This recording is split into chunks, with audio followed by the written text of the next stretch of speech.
कमी वेळेमध्ये यांनी हे वजनदार बेंच उचलून पळत पळत परत आणून ठेवलेलं आहे. त्यांचं खूप खूप अभिनंदन. हा तुम्ही पण बसा.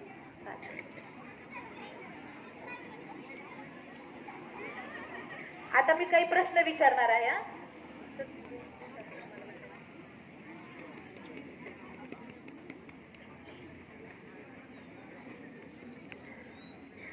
खेळ आवडला का तुम्हाला? मजा आली का नाही खेळामध्ये? तुम्हाला काही प्रश्न विचारणार आहे. त्याची उत्तरं सांगायची. मला सांगा, घरात खूप काम असतात की नाही? तर त्या कामामध्ये भांडे घासायचं काम कोणाचं असते रे? आईचं सोडून, आई बाबा सोडायचे आपल्यामध्ये, तुमच्या मुला मुलींमध्ये सांगायचं. भांडे घासायचं काम कोणाचं असते? कपडे धुवायचं काम कोणाचं असते? जागा झाडायचं काम कोणाचं असते? फरशी पुसायचं काम, कपड्यांच्या घड्या घालायचं काम कोणाचं असते? स्वयंपाक करायचं काम कोणाचं असते? पाहुणे आल्यानंतर चहा करायचं काम कोणाचं असते? अरे सगळं मुलींचं. मुलांचं काहीच नसते का काम? मुलांचं काम नसतं का? बरं, जेवण करायचं काम कोणाचं असतंय? त्याच कामाचे येत. आता तुम्ही फक्त जेवायच्या कामाचे. तुम्ही आयतं सगळं मुलीच बनवणार, तुम्ही फक्त जेवण करा. पण आता इथून पुढं, आतापर्यंत झालं हे, आता इथून पुढं ही मानसिकता बदलली पाहिजे. भांडे घासायचं काम मुलींचंच नाही, कपडे धुवायचं काम मुलींचंच, ही भावना आता बदलली पाहिजे. आता आपल्याला हे आलं पाहिजे. तुम्ही पाहिलं का ते बेंच किती जड होता की नाही? ताकदीचं काम कोणाचं असते? मुलांचं असते. तेवढी ताकद मुलांमध्ये असते. हे उचलू शकतात कोण? मुलंच उचलू शकतात. हे टेबल कोण उचलू शकते? मुलंच उचलू शकतात, पुरुषच उचलू शकतात. पण त्या मुलींना दाखवून दिलं ना की ते आम्ही करू शकतो. दाखवून दिलं की नाही? ते आम्ही करू शकतो हे दाखवून दिलं का? तसं तुम्ही पण दाखवून द्यायचं, आम्ही भांडे घासू शकतो, आम्ही कपडे धुवू शकतो, आम्हाला सुद्धा चहा बनवता येतो. आम्ही कोणाकोणाला येतो चहा बनवता? टाळ्या वाजवा घ्यायच्यासाठी. टाळ्या वाजवा, टाळ्या. एकदम छान, नंबर 1. हुशार करा खाली. असं आलं पाहिजे बघा.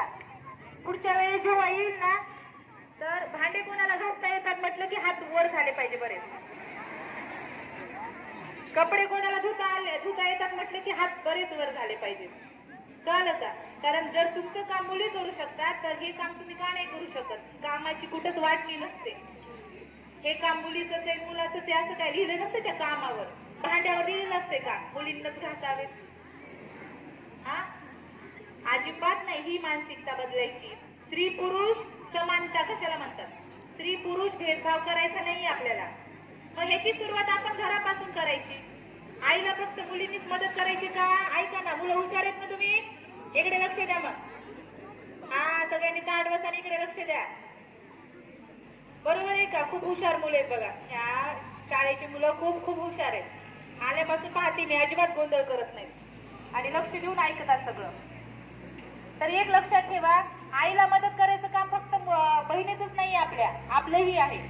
आपली पण लाडकी आई आहे का नाही? आपली लाडाची आई आहे का नाही? त्या मुलींच्याच लाडाची असते आई. मग आपल्या लाडाच्या आईसाठी आपण भांडे घासले पाहिजेत का? अरे आवाज येईल ना. भांडे घासले पाहिजे का?